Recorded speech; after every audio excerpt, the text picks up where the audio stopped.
You had Then he footwear. pushed me up Okay. because you couldn't go down an aspen tree. You notice how slick that is? And how much would you bring home?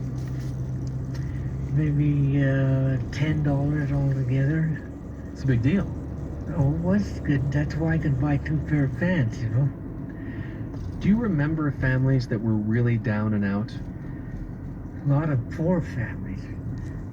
But it seemed like we were all in the same group. Now, one thing that was available to us was, I think it was every 2 weeks, we'd go to the courthouse, we'd get rations, and it consists mainly of corned beef from Argentina, a couple of loaves of bread, and never miss a bottle of cod liver oil. Cod liver oil. A kind of cure-all. Kind of cure-all. And this was rations supplied by the government. Either the government or the county, I don't know. Was it good food? Well, it was palatable. The beef was okay. You just had to get used to eating it, you know. But, you know, it was free and, well, yeah, let's eat it. Did you get a lot of it? A lot of the food, or do you remember having to be really careful Well, about how we much? get 2 big cans of the meat, a couple of loaves of bread. I don't think we grew our own lettuce. Chickens we grew. So this is really to supplement some of the food at home. And never any candy. Were you hoping for candy? I bet you were. Well, everybody was.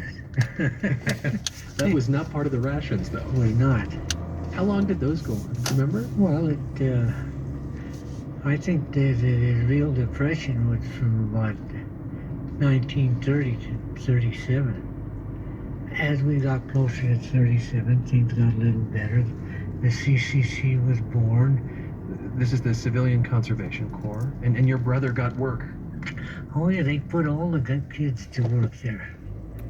And they had camps for them, and they had construction programs. And that paid. That paid maybe, what, $1.50 a day or something like that, but it was a pay. Do you remember that he had to be away a lot?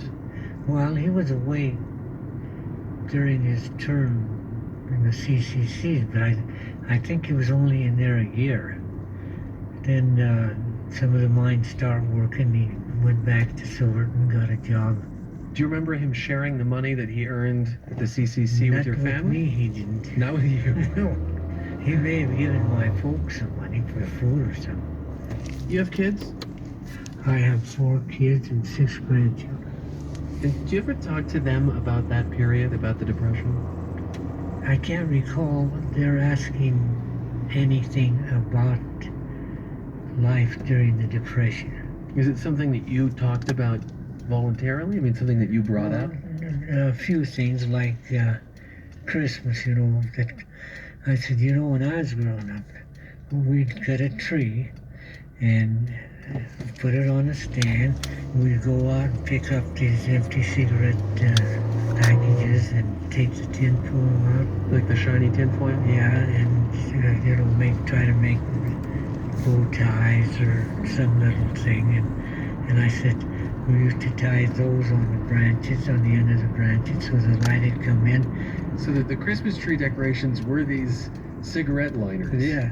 And lights were basically the outside reflecting back on. That's creative. Yeah, and of course we did put some popcorn up. It was easy to put popcorn. String the tree with popcorn. But that's what I tell them just when they were complaining, you know. You ought to been with me. Well, Philip, thank you so much for sharing your story with us. You're welcome. Philip Antonelli speaking with me in 2009, along with other Coloradans who grew up in the Great Depression, which began 90